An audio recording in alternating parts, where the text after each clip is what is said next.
In today's session, we're going to continue on the principles of synchronous management. Today's session is on principle number 11, which talks about materials, and materials must be utilized, not simply consumed. So let's dive into this subject a little bit deeper. Let's first talk about what is utilization of materials. So how I define it is consumption of materials at the rate of customer demand within the reliable production lead time. So let's talk about that a little bit further. So first of all, what is the reliable production lead time? So the reliable production lead time is the amount of time that we allow the order to flow through the system from start to finish. And that reliable lead time should be in proportion to the value-added content. So the more value-added content you have in the order, the longer the reliable production lead time. So each job has a defined reliable production lead time that is based on the value-added content of a job. And my rule is the 15% rule. So the value-added content should be about 15% of the total lead time to produce that order start to finish. If it's in excess of that, or if it's less than that, you're going to run into problems of either starvation of this production system or too much inventory in the production system. So that 15% rule gets you into the stability range. So therefore, the quantity of material released should be only enough to satisfy the customer demand within that period.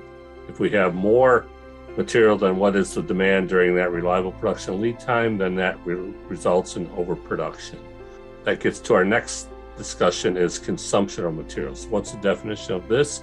Consumption of materials is excess of the customer demand within the reliable production lead time. So we call that overproduction. So what are the causes of overproduction? First, producing to a forecast. So if we produce to a forecast, of course, we're either going to overproduce or underproduce. So I tell people I only know two things about a forecast. Half the time it's too high, half the time it's too low. It's never correct.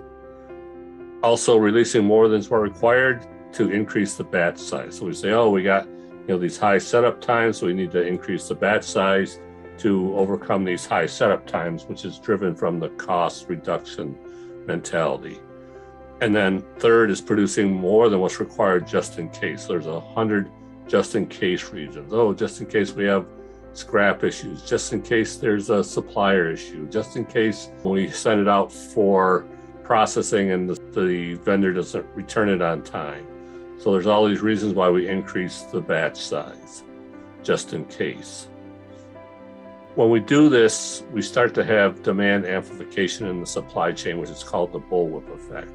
So the bullwhip effect is the distortion of demand and increases volatility that occurs as forecasts and orders move from the consumer back through the supply chain.